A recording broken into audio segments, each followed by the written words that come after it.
Okay, it looks like I've seen another person come in, and it's according to the clock on our computer, it's 4:30. So let's go on ahead and get started. My name is Freya Anderson, and some of you look familiar. I'm the head of information services here at the State Library, and I'm going to kind of moderate the group. To my side here is Katie Fearer. Katie is our public services librarian, and she's been at the State Library for almost 7 years, and we hope and pray that she never goes away. And she's going to be talking a little bit about some ebook resources that are available, and then also she'll be presenting some information about the Google Nexus 7. Then at that point, I'll talk a little bit about the iPad and the iPhone. Then Daniel Cornwall, who is behind me, and probably needs no introduction to for most of you, but I will anyway. He is the head of our newly modified technology and instructional services. So I think what that means is that you'll probably be seeing a lot more of him on here. And he's going to talk about the Kindle. And then finally, on the other side of me here is Jason Russell. And Jason is an intern here at the State Library. He's currently attending the University of Southern Mississippi, and he's almost done with his program there, so he's going to be hitting the job market soon. Yeah. So keep him in mind.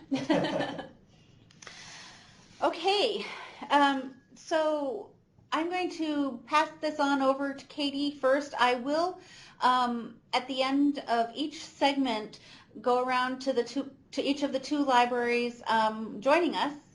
Hi, Kodiak, and hi, Wrangle, and give you each a chance to ask questions. Oh, and it looks like we have Dillingham. Awesome.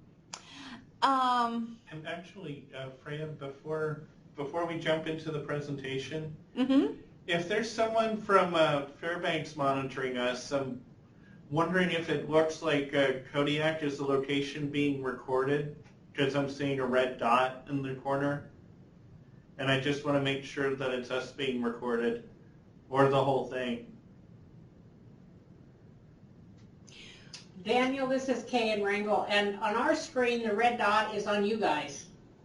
Oh, okay. Well, awesome. Great. Okay, great. I don't know if it makes a difference, but that's helpful. That is helpful. Okay. I worry about everything, and now I'm quiet on my part.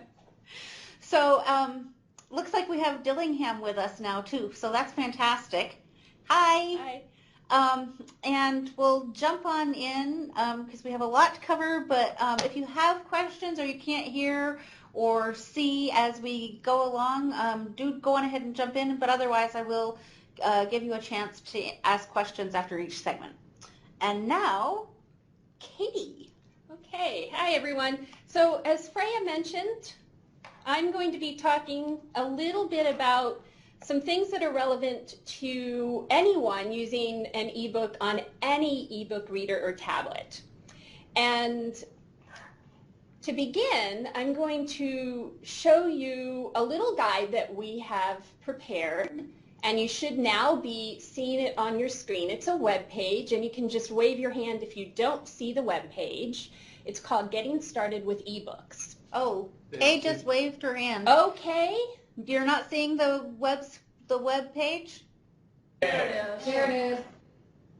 Okay, so there's probably There it is. just, Looks like there's a little delay. and that's good to know. As we go through the presentation, we'll allow sufficient time for our screens to resolve on your end. The URL for this guide, and you should be able to get to it from your libraries is lam.alaska.gov/ebooks. I think I forgot to make it public. And thank you. And on the left side of this screen, you'll see a list of 4 things to know before getting started with ebooks. Now, the first thing is, of course, if you're going to use an ebook on an ebook reader or a tablet, you need to have the device. And you may be with us today because you haven't picked a device out, or you may be with us today because you have picked a device out and need help with it. In either case, we've created a little bit of a page with some very basic information. If you use the tab at the top of the page called e-readers and tablets, you'll get to some very basic information. One of the things on this webpage that should help you make a decision, if you haven't already, is some Consumer Reports articles that are listed on the left side of the page. And these ratings actually helped me make my decision and my purchase. And you should, if you're in Alaska, be able to get to the full text articles here in these Consumer Reports articles by clicking on the article title. Now, we've also created a spreadsheet comparing the features of the devices that we're going to show to you today. And to get that, you use the e-reader comparison chart box in the middle of the page, and then just click on Alaska State Library Table Comparing Features. And that will bring up a PDF document comparing the features of the devices we're going to show today. And you should be able to access that from your end and then download the PDF if you wish. So there's more information on this page. Because of limited time, I'm going to go ahead and go back to the home page of our guide and just move on. In addition to needing an e-reader or tablet to use ebooks on a portable device, of course, you'll need a source for ebooks. And we've created a list of sources in the middle column of this page that we think are pretty good. Listen Alaska Plus is available to many of the patrons of, a couple dozen Alaskan libraries, including the libraries that are with us today. Libraries in Alaska have joined together to purchase ebooks for Listen Alaska Plus. And I'll be showing you in just a moment how to access Listen Alaska Plus and find and download a book from it. And then also listed in the middle column of the page are some free sources for ebooks. Now, many of these are going to be the classics, things like Charles Dickens, but those are still really good reads. And so you may find some free ebooks on these sites in the middle column of the page. I'll just mention at the bottom, Project Gutenberg is a really terrific site. You'll find a lot of really classic literature here in a number of different formats suitable for many different mobile devices. Now, in addition to needing an e-reader or tablet and, of course, a source for ebooks, you're going to need some software for your device, and in some cases for the computer that you're using, to transfer ebooks to your device. And even if you're going to download an ebook directly to a mobile device, you're typically going to need an app to read that ebook. And for Listen Alaska, the Overdrive Media Console app will work for your mobile device. And I will show you, and I'll show you how to get to that in just a moment. If you're downloading to an ebook reader, and you're going to need to first download to a computer and then transfer from your computer to your ebook reader, if you're using a Listen Alaska, you will need the Overdrive Media Console software installed on the computer. And that is also some software that you can download directly from the Listen Alaska Plus website. And again, I'm going to show that to you in just a second when I move on to Listen Alaska.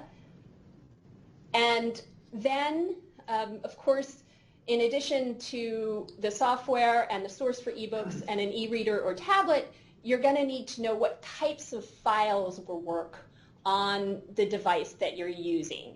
And fortunately, Overdrive provides a list of compatible files for many different mobile devices. And again, I'm going to show that to you, well, right now as we move on to Listen Alaska.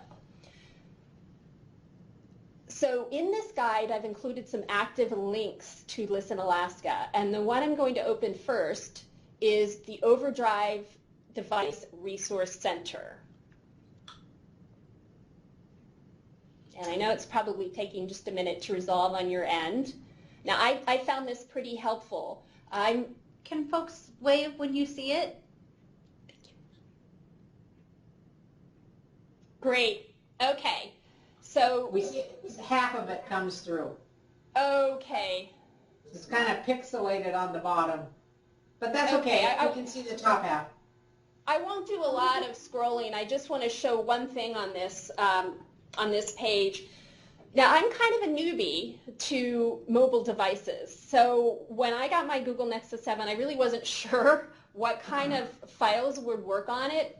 And so I was able to use this particular website to figure out exactly what types of files from the Listen Alaska website will work on it. The first thing I did was try to download a WMA file, and of course it didn't work on my device.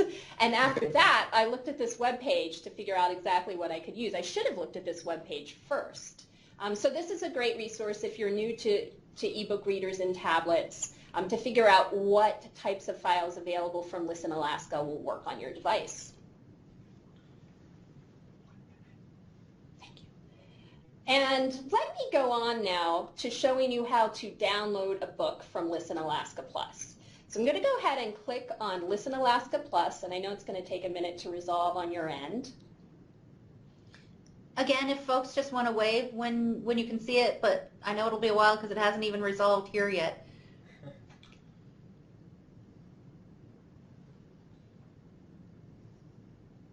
Wow. This is much slower than usual. Okay, so we can see it now, but I'm going to go ahead and wait until... I see Dillingham waving. Okay. And Wrangell. And I think I see Kodiak. Okay. So Listen Alaska has changed, and the website is now a little bit different, and it's easier to download books. The first thing I'm going to do is click on Account, which looks like a little person. And what that will do is give me an option to enter my library and library card number. And so I'm going to do that to begin. I'm going to pick Alaska State Library. And what you have to enter may be different for different libraries. Here at the State Library, we enter our card number.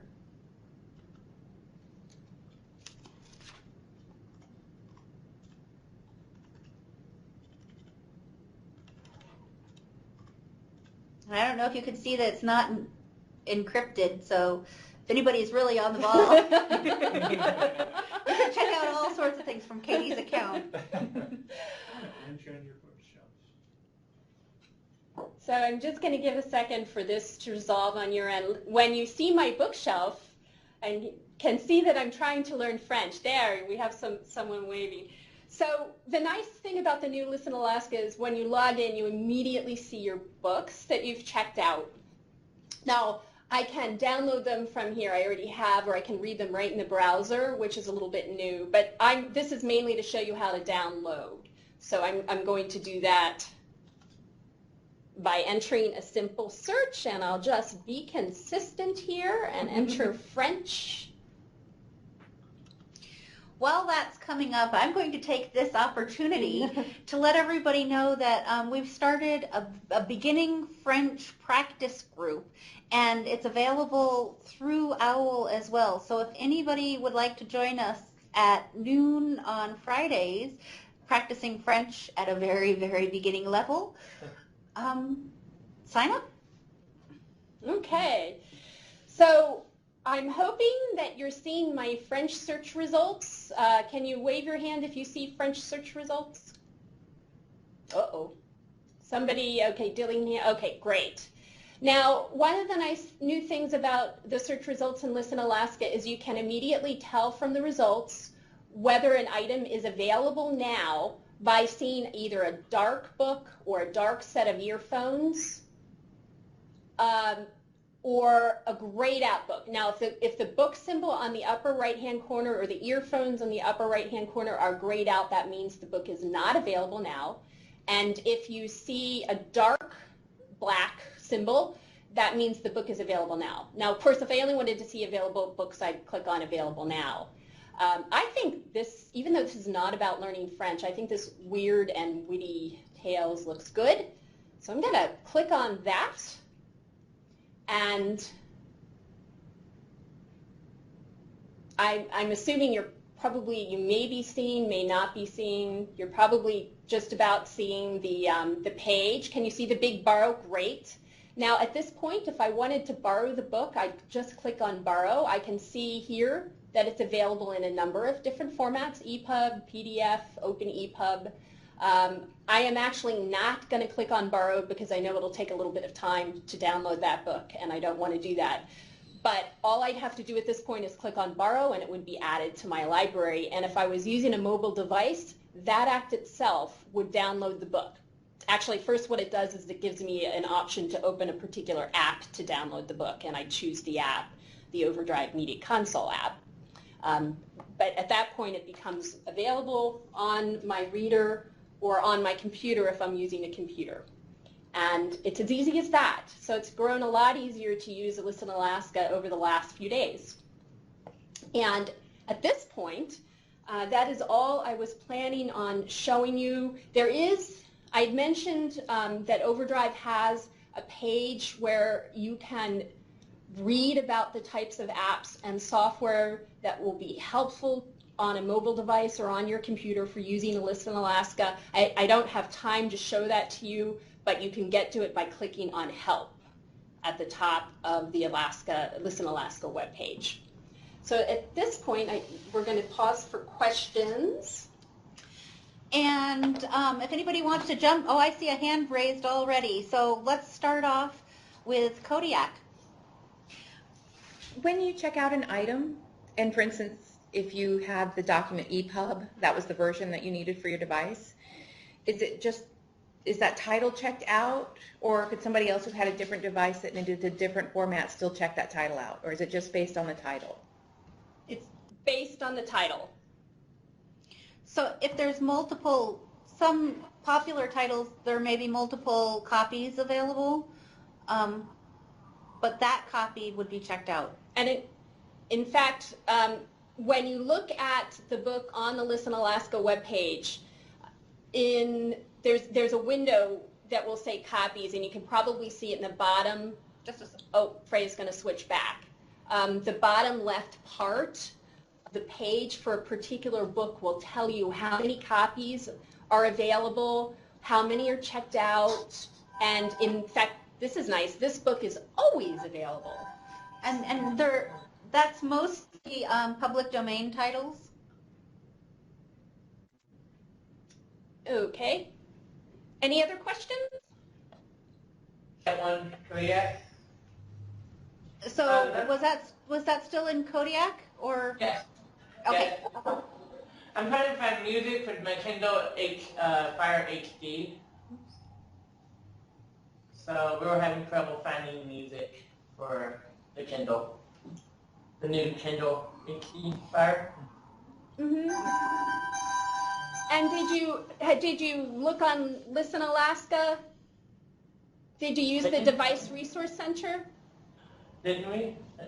I was having Penny and everyone help me with that. I know, it's been so long. I just know we had no luck. That's all I remember. That's all we remember. We had no luck. There is supposed to be music. Yeah, there is supposed to be music available, but yes, we just there isn't a lot of music available on Listen Alaska, but there is some music available. I haven't tried it with a Kindle, so I'm not. Does our Kindle? Well, that's this Kindle one, Fire. that's Kindle Fire. I'd say go to the device center Yeah. real quick, because not all devices are allowed to have all the same media. It's some kind of licensing issues. Like for example, my I'm not going to show it today, but I have an Android tablet at home. And when I looked in the device center there, I could have audiobooks only if they were in MP3 format and not in WMA, and I couldn't have the WMA music either. And when you're browsing on a tablet, Listen Alaska will only show you the formats that device is entitled to. So that's probably why you weren't finding any music for it. But we're having Katie look through the device center for the Kindle Fire just to see if this is a good guess on my part. Yeah, it looks like that's only available for, on the Kindle Fire, only MP3 items are available. And I don't, like I said, we don't have a lot of music. Oh, could we look at the advanced search real quick? Because if you go to the advanced search instead of the basic search that Katie showed you, you can specify format. So what we can do is specify MP3? Yeah, actually. Overdrive MP3? Yeah, but that's audiobook. Oh. Maybe that none of their music is an MP3, and that's why we can't have it. I'm just going to... The other thing that's nice about the advanced search screen, if you can see it, Katie, you still have to click on search. Yeah. She highlighted the available now. If you click on that, then anything will be available for instant download. But again, I think these are things that you can play on your computer or on specified devices. Yeah. Did you scroll? Format is just on the results list. Or yeah, actually, why don't you? Because they were showing up before. Sorry, one of the new things. Scroll down. One of the new things about the new list in Alaska is that on some of the advanced search screens, but unfortunately not here, it actually allowed you to sort by device, which means that you could screen for only the things that would actually work on your device, but I'm not seeing that here. And I can look into this after this gets done, and we can try to put it up, maybe have a little question section on the LibGuide. That'd be a great idea, Jason. That is, yeah. Yeah, I'll look into this. So the guide that we showed you at the beginning of the session, our guide on ebooks at lan.alaska.gov/ebooks will, after the session, have a little Q&A section, and we will address this particular question on that guide. Are there any more questions in Kodiak? Yes, I have one. Is there a spot where patrons can request that Listen Alaska purchase particular books or items on there? There is, yeah. Actually. If you go back to the Listen Alaska home screen, and I think it was like halfway down, or maybe further. There we go. Suggest a title. So wave if you see the little box, the big box that says expand your library's digital collection. There you Terrific. go. Okay. And that just gives you a little form. And where does that form go to? Do we know?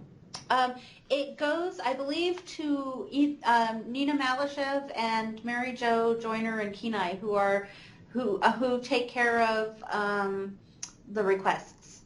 Ah. And I This just is Kay. Go This ahead. is Kay and Wrangle. We had a question. After you had shown that the screen, Katie showed the screen where you could borrow the item. So if Yes. you click on that, the next screen gives you the option of returning the title at that point when you have not downloaded it.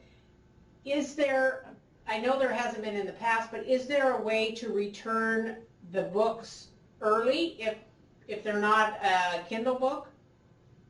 Yes. And actually, there has been for a little while now. You can return books early. Where do you go to do that? Well, it depends I think a little bit on your device, but for me, when I'm returning books from from the iPad or from the iPhone, if I go to basically go to delete the book, and then it will ask me if I want to just delete it, which I might want to do if I just wanted to read it, say, on a different device, but didn't want it to be taking up space on that device anymore. Or it will also give me the option to delete and return. Okay, but where do you go to do that? Do you do it on your actual device then? Or do you Yes. do it, you don't do it under Listen Alaska then, you do it on like your Nook or the iPad? So if you're doing it from a dedicated reader, you might actually want to do it from Listen Alaska, and I will have to look that up exactly the location. Or Katie, jumped No, in. that's right. Because I have seen it there, but I don't remember exactly where, especially with the new version. If you could put it on that question and answer thing, you know, Right, after will. Yep. that would be great. Are there Thank any you. questions? Any more questions in Wrangell? Are there any questions in Dillingham? I think maybe that's saying no? Want to switch the view? She'll be blind. Yeah. Yeah. Okay. Now I'm gonna. So in Dillingham, if you don't have any questions, wave your hand. Okay, Great, great. thank you. Thank you. Okay, so now I will give the floor back to Katie, and she'll present some information about her Google Nexus tablet. This one? So what I need to make it the screen a little bit. And right now we're showing you our relatively new documents Thank you. camera, which Great. allows us to project solid objects, obviously. Yeah. And that black thing is the document camera right above the screen, and we haven't figured out any way to get rid of that, so apologies. Right. So I'm very briefly going to show you a few features on the Google Nexus 7. I have a library card here so you can see the size of it. It's a pretty small tablet. So it connects wirelessly to the internet, and it also functions as a pretty decent ebook reader. It's pretty small, so I can easily hold it in one hand.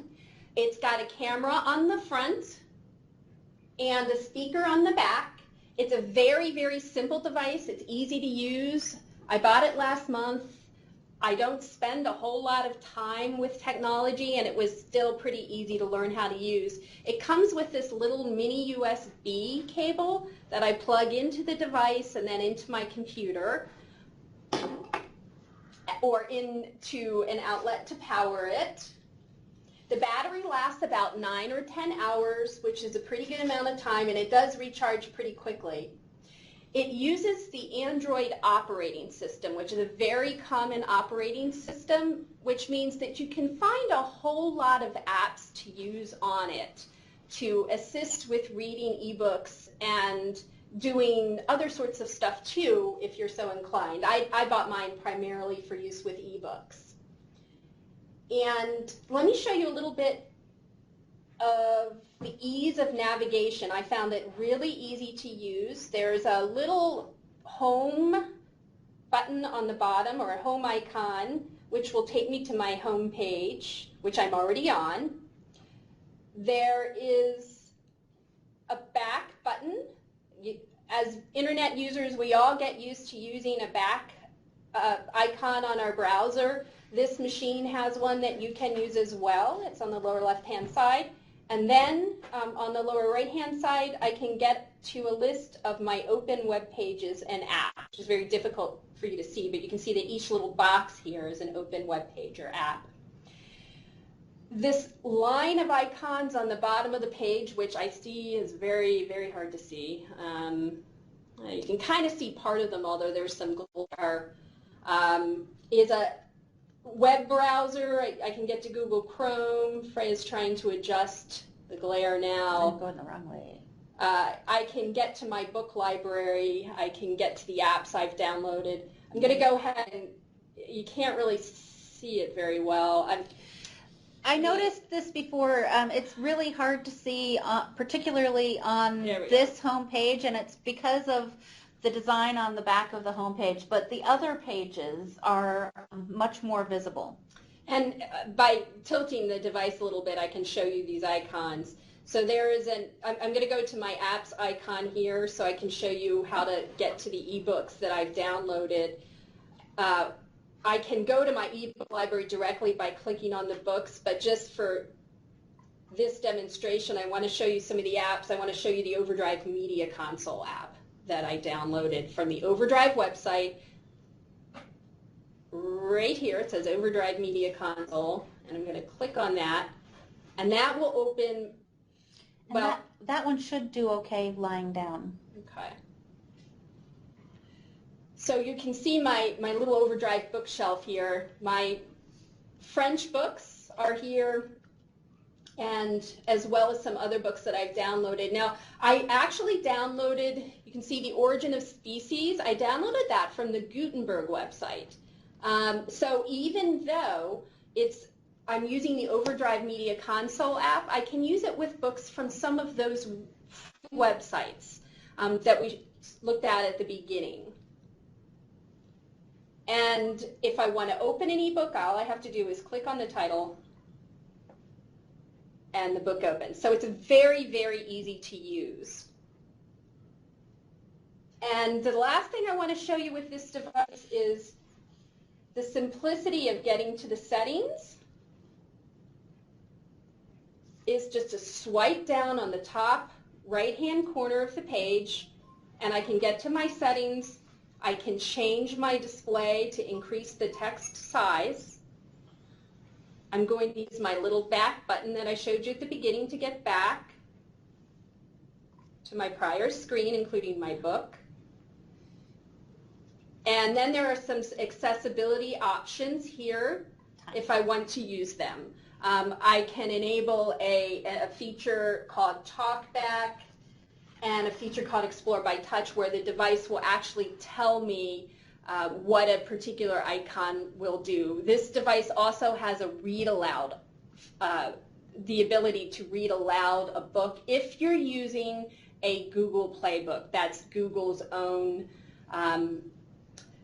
the books that you would buy from Google, as opposed to the books that you would download from Listen Alaska or from one of the free websites. So it has decent but not a full range of accessibility options. And I think that's all we have time for.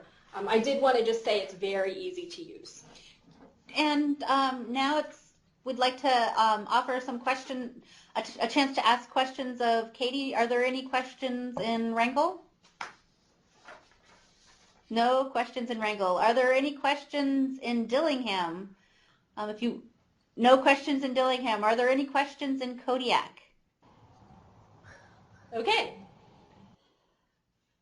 So I'm going to now we're give going the seat up. Yeah. Now we're going to rearrange ourselves just for a moment.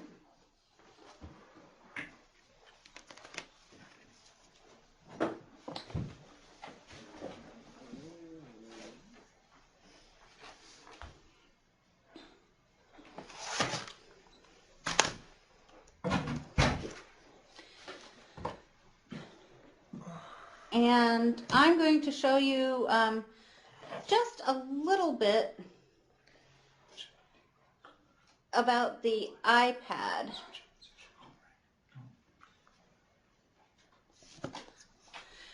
And if folks want to wave when you can see the iPad, and if somebody already waved, I missed it.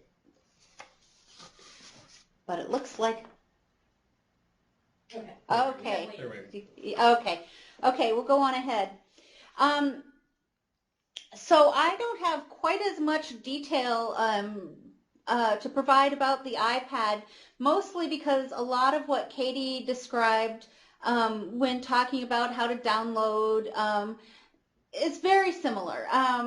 The app pretty much looks the same. I have this in a folder under books, and you can see, whoops, you can see the Overdrive app right here. You'd see it better if I didn't keep touching it and closing the folder. I also have some other apps here. I have Adobe Viewer, which allows me to read PDFs or other things.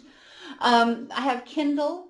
I have eBrary, which may or may not be available through your own particular library. And then I have the iBooks app that comes with the iPad, and you can't delete it even if you want to. That's one of the most frustrating things about the iPad, and it's really not all that frustrating. but they do have some apps that come with the iPad that they will not let you get rid of even if you want to. So the actual process of downloading a book and opening it on your Kindle on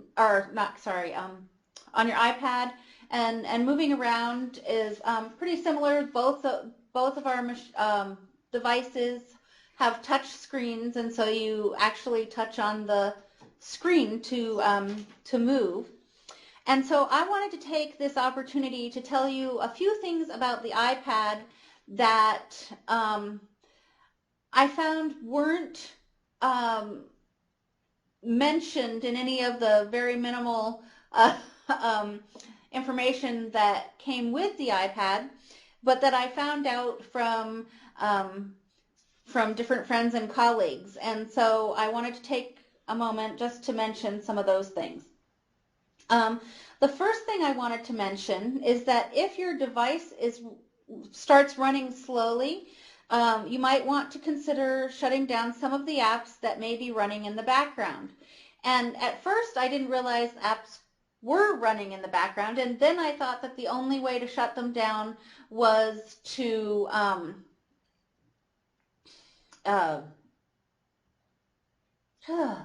Shut down the iPad? Yes, thank you. Shut down the iPad. And then a friend showed me this. So it's kind of hard to see in this light, but this, where I'm pointing over here, is actually the bottom of the iPad, and there's a little button with a rounded square. And if you push that quickly twice, then that will bring up a list of the currently open apps down at the bottom of your screen.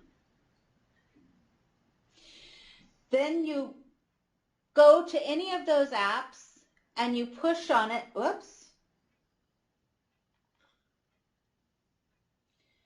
and hold it down until you see that it starts jiggling around, and there will be a little minus sign beside it.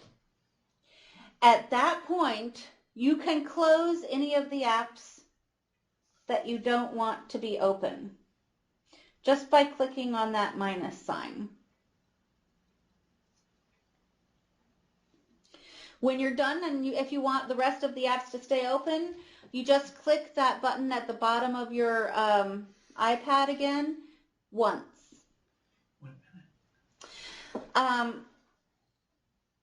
This is different from the option to actually delete apps. If you wanted to delete an app, you'd do a similar thing from this main page, and instead of a minus sign, an X would come up. And so at that point, you'd actually delete apps.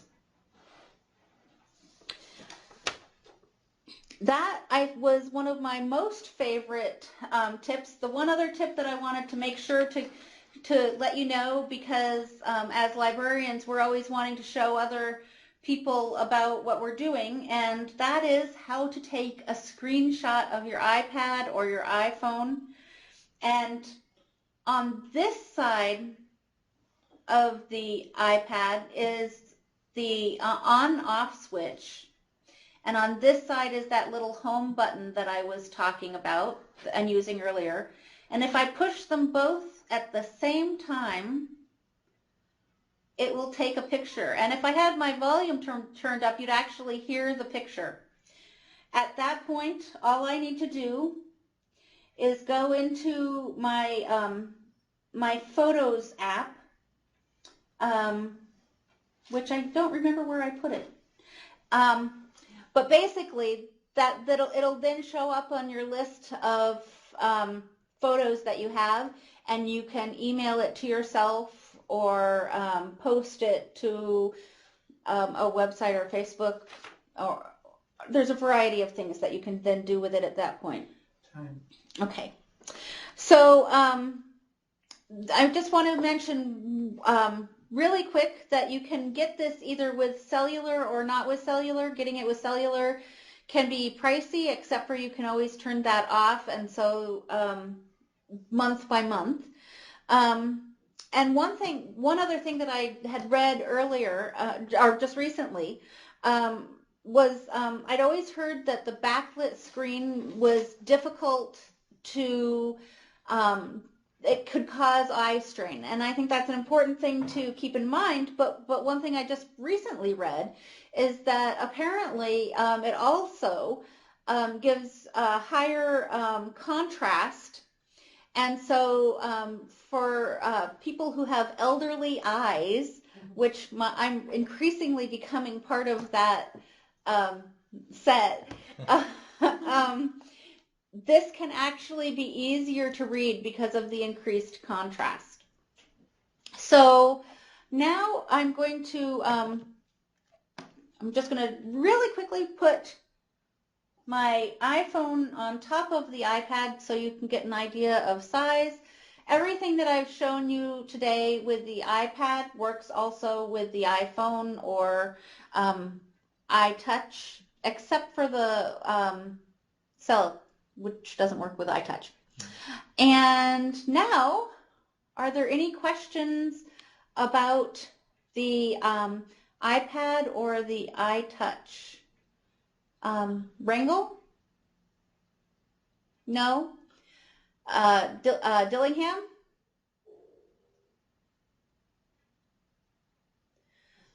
That fuzzed out on me and I couldn't see what was happening, so No. no, is that a no? Okay. And Kodiak. I guess I have one question. I've heard that you could touch words and get dictionary definitions on Kindles. Is that true of the other e-readers as well? It's true of most of them. For any of the readers that are actually tablets where you're using an app, to a certain extent, it depends on what app you're using. But that is a feature that is available with some of the apps on the iPad, yes. Does that answer your question? And the Kindle Fire has that option as well, and so does the Nook. I have a 2010 Nook, and I'll be talking about that soon. But it does have that option. It's a bit harder to use because I don't have a touch screen. I have a smaller touch screen that I have to use, but yeah. And some of the Nooks I know don't have that option. So when I was demoing the Nook that's all e-ink and doesn't have a touch screen at all, that actually it did have a touch screen.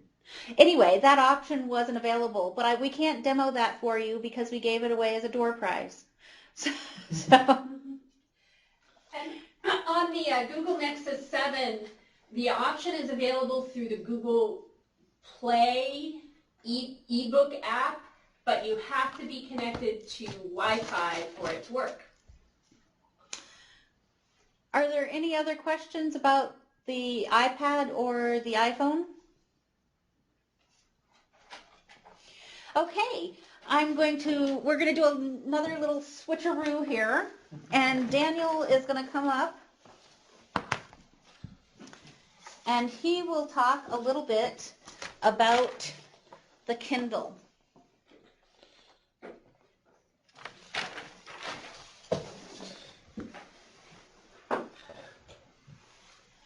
Okay, well, thank you. Here's my library card so you can get a sense for how big the Kindle is. there is a whole family of Kindles, and this is the absolute most plain Jane vanilla Kindle, and that's reflected in the fact that it's just called a Kindle, not a Fire, not a Paperwhite, not anything else. So the main control to turn it on is actually at the very bottom of the Kindle right here. Right next to its little micro USB port. So the two ways that you can connect up a Kindle to the larger internet are through a USB cord or through Wi-Fi. Unlike some of the devices that you've seen, cell data isn't an option. Another difference from the other devices that you've seen is that this is what's called an e-ink device, which means that it doesn't have any illumination of its own. On the good side, you can read it in outdoors and bright light very, very easily. Bright indoor locations is great, but it's not the sort of thing that you'd necessarily take with you camping without any other lighting, because a Kindle in the dark is pretty much just the dark. So what I wanted to draw your attention to, I'm going to lay this back down now, and if Freya could zoom out. Well, actually that looks good. We'll go with that. There's 4 basic controls on the Kindle. I should also mention real quickly that none of this is a touch screen. So anything that you want to do with the Kindle has to be done with one of these 5 controls. The control in the middle is kind of like a joystick. I don't know how good the resolution is on the screen, but right now I have it highlighted on the influence of sea power. And if I click on the top here, or actually, I'm sorry, I had it at the top of the screen. So now I'm on history, and if I click down, it goes to writing and so on and so forth. So I'm going to click it all the way down to sea power. And the button here on the farthest right, that's your home menu, and that's where I am now. This second button is a context menu, and it's going to change depending on where you're at. So I want to give 2 quick instances of that. And if someone could give me like 4 minutes, that'd be great. So right now, I'm going to drag it down a little bit. I'm on the home page. It offers me the opportunity to shop in the Kindle store. To search, it can search across the entire Kindle, although that's awkward for reasons I'll get to in a minute. But it has a different set of settings. Now, if I'm going to go to the far left button here, the one that you can't probably see, but it's got like a little back button on it. I'm going to push back. That'll make the menu go away. Now I'm going to go into my book, The Influence of Sea Power Upon History. Oh, and this actually is a great feature. Sync to furthest page read. I'm kind of a very jumpy reader, so I might read from the Kindle at home, but when I'm on the go, I'll read it from my iPhone using the Kindle app. And so now it's offering to take me to the furthest page that I read, which was apparently on my phone. Given the constraints of time, I'm going to decline that opportunity just at the moment. I'm clicking my middle button here to go to cancel and select. What I do want to do, though, is I'm going to click on the down part of my little, not quite sure what they call it, control, but this square. And then I'm going to highlight it on extremities, and then if you notice at the bottom, I get a full definition. So it's not a touch, but you can arrow around to the word that you want a definition for.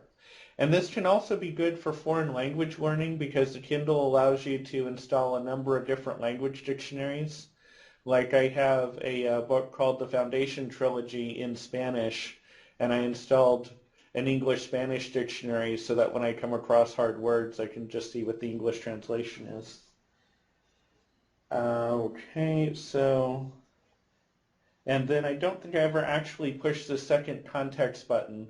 My point was that you get a different menu depending on where you are. And so I can still sync to the furthest page read if I change my mind. I can go to a description of the book. I can add a bookmark. And let's see. Let me show you really quick. I'm going to press the back button again. And feel free to sing out if, things just aren't resolving well on your side of the screen, because I think I probably am going a little fast. You can make notes on the Kindle. Let me show you why it's kind of hard. I've moved to the line that says Such Instructions, and I'm going to click the middle of my control here to start a highlight. And at the bottom, it's giving me choices. I could go for a full definition, but I want to do a start a highlight. And then I have to arrow down. And then I hit the main control button again. And it's highlighted without asking me. So I'm not going to worry about that. A lot of us people in Alaska travel a lot, so I just wanted to show you a couple of helpful settings with the time that I have left. I'm going to go back. I'm going to go back to the main menu by this far right button again. Oh, the one button I didn't talk about, the one next to the back button, is the keyboard. So I'm just going to click on that. And it gives me this on-screen keyboard. So it is theoretical to type, but if I wanted to type my name, I'd have to arrow over to the D, then arrow back over to the A, and so on and so forth. So it's really not a device that you want to take lengthy notes on. So anyway, back to the front page with the far right button, has a convenient little house on it. Time. Okay, just... Okay, back to the context menu. I'm going to go down to settings and push that. And then if you could just wave when you see the settings page. Okay, thank you. The two things that'll be your biggest friends while traveling is airplane mode. Which if you turn it on, it'll disconnect from the internet and you'll still be able to read. If you view the Wi-Fi networks, it'll show you the local Wi-Fi networks, and hopefully you won't need to enter a password, because if you do, it'll be back to this little scroll mouse control. And that's literally all I've got time for in my presentation. If Freya will bring me back. Are there questions in Kodiak about the basic Kindle?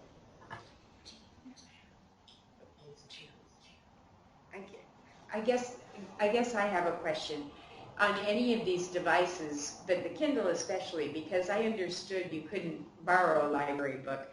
Where do you go in your Kindle, or do you do the download right from the Alaska library screen and it'll go to your Kindle? How do you direct it to your Kindle? There are a couple of ways that you can do it.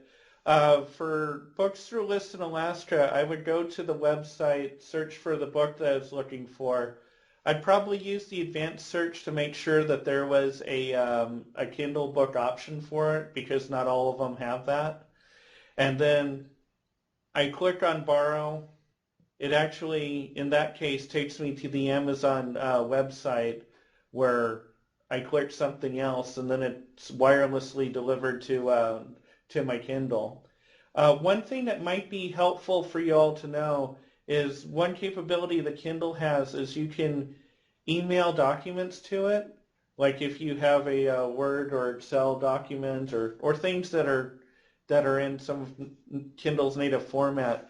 Part of when you set up your Kindle account, it gives you an email address, and if you email things to it, it will, if it's one of the formats that it recognizes, like Mobi or text, it'll just show it to you. But if it's like, oh dear, if it's like Word or if it's like Word or Excel, it'll turn it into a PDF file, and then you could actually browse it on your Kindle. And then the other way that you could do it is through connecting the USB cord, because then it literally turns into a glorified thumb drive.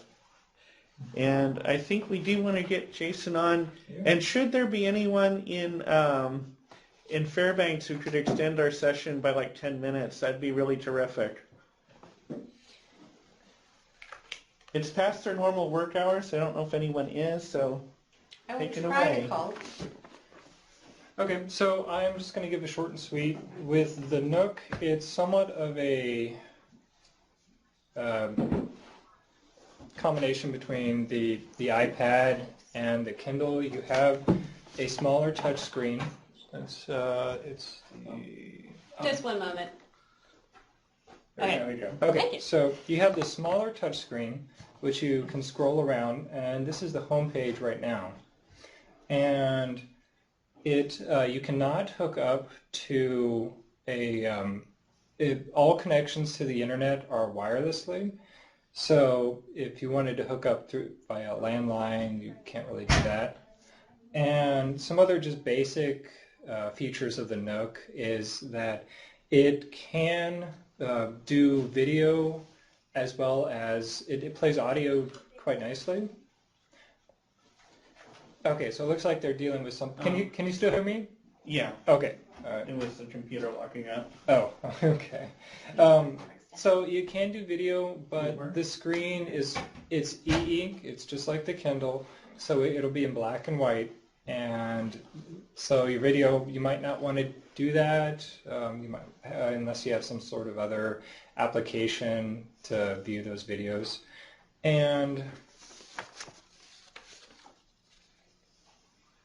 we are looking into different applications for viewing your books that you have on your Nook for onto your computer as well.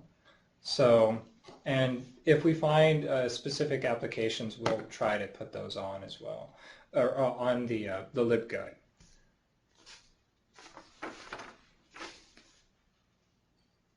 And one thing I noticed when I was exploring the features is it's a little slow. It might be just because that it does have apps on here on the Nook that's kind of slowing things down, but it's not that responsive. See, I tapped it. I had to wait a couple seconds, and I'm kind of want something instantaneously to respond. So that is a little frustrating. It's only got 2 gigs of RAM, so, but then again, it's a 2010 model. But one feature that I did like is it's the Reading Now feature. So if you start a book and you don't finish it, obviously, and you close it out, you can just click on that, and it'll bring up the book that you're reading. And like what was shown previously with the Kindle. Oh, I clicked on show. Okay, so like what was shown previously with the Kindle is you can look up definitions of words. So in this case, I just click look up word, and you have there's a blinking cursor that usually appears at the top of the screen, and I can.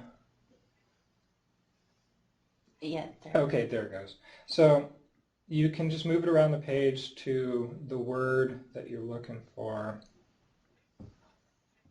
Just show an example here. Well, let's just do that.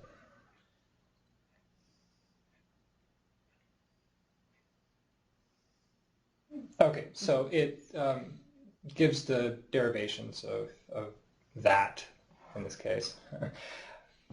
And clicking out, I just do cancel, which this is good. I like the touch screen. I just wish the thing was a bit faster. And if you wanted to purchase new books, you can just click shop, and it'll take you right to the Barnes & Noble screen. And I like this because there was a feature, I was like, well, there is a feature on here that you can click on it and it will show Let's just do ebooks. Can you click up there?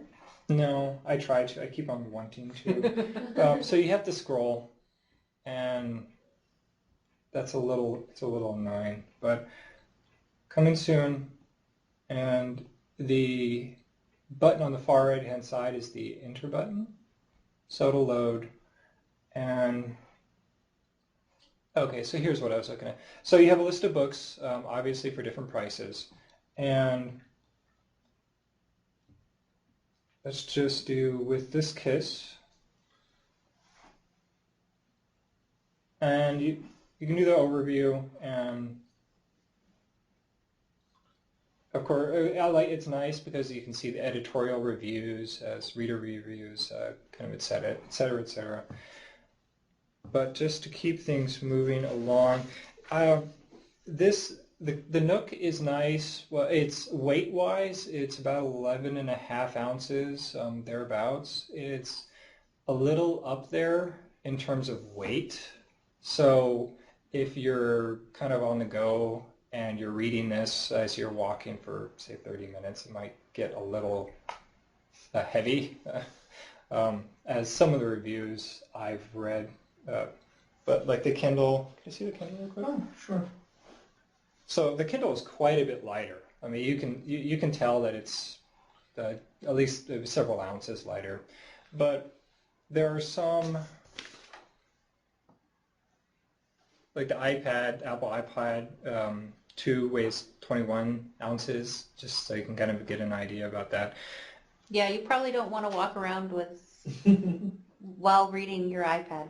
Yeah, yeah. But just some other good features that you can resize the text, you can adjust the settings on the screen itself. The web is a little, I would say, clunky, just because it is so slow. If you're trying to type in URL addresses, I've run into instances where I've typed in a URL, but I mistyped it, and then I'm having to wait for it to finish typing up the address. So if I want to go to, let's just do YouTube. So it's taken a little bit for me to catch up. And if I misspell something, you kind of have to go back. It's just kind of a waste of time in my. I don't want to knock the Nooks. They are great. I do like them. I'm just saying that if you want to try to go for a Nook and you have enough extra money to splurge for a little bit extra RAM, you might want to go doing that. But as far as the features, they are fairly standard. The Nook uses the Android operating system, so it's by and large the features are fairly standard. And I think I'm just going to leave it at that. If you have any questions, feel free to ask. So let's go around again. Yep. Are there any questions in Kodiak?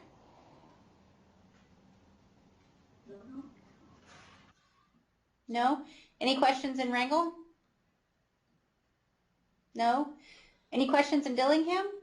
And we have another group. Mm-hmm. Okay, and it looks like we have another group that I hope I haven't been missing you all along, but we didn't see you on the screen earlier. Are there any questions wherever you are? Located? We don't have any sound from you right at the moment. So if you have questions, maybe... Hey. We don't have any questions. Okay. Oh, where are you from? Anchor Point. Oh, awesome. Thank you. And are there, if there aren't any more questions, or aren't any questions for Jason, are there any questions at all related to anything that we've talked about, or that you wish we had talked about? This is Kay in Wrangell. Is that question and answer option going to be on that website continually? I don't see any reason for us to take it down. Mm-hmm. Okay. And there's a form on the website. I think the form actually is suggest a link form, but maybe what we'll do is also add a suggest a topic form to the website, Or ask a question. or ask a question, About- and that way we'll be able to keep that website up to date with information useful about Listen Alaska and ebooks and e-readers. And this webinar has been recorded, and if it comes out, we'll be posting it with the other archived web conferences. So if any of the material has seemed interesting and you'd like to recommend it to colleagues or patrons, it'll be up for showing soon. And just one more reminder about the URL for that page where those questions will be. It's LAM, as in for libraries, archives, and museums, I can get that. .alaska.gov/ebooks.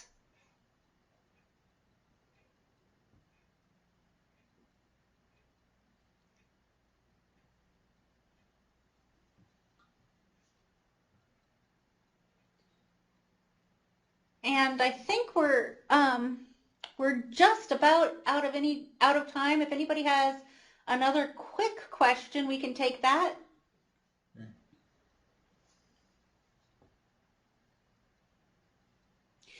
Well, thanks a lot for joining us. We've had fun learning about the different ebooks. Well, thank you guys. Yep. Thank you. Thank you. Thank you. And with the rate, I mean, the Nook came out 2 years ago, and already it seems out of date. So we'll try to keep up on top of it, and of course, your comments and suggestions are more than welcome. Good night. Bye. Right. Bye.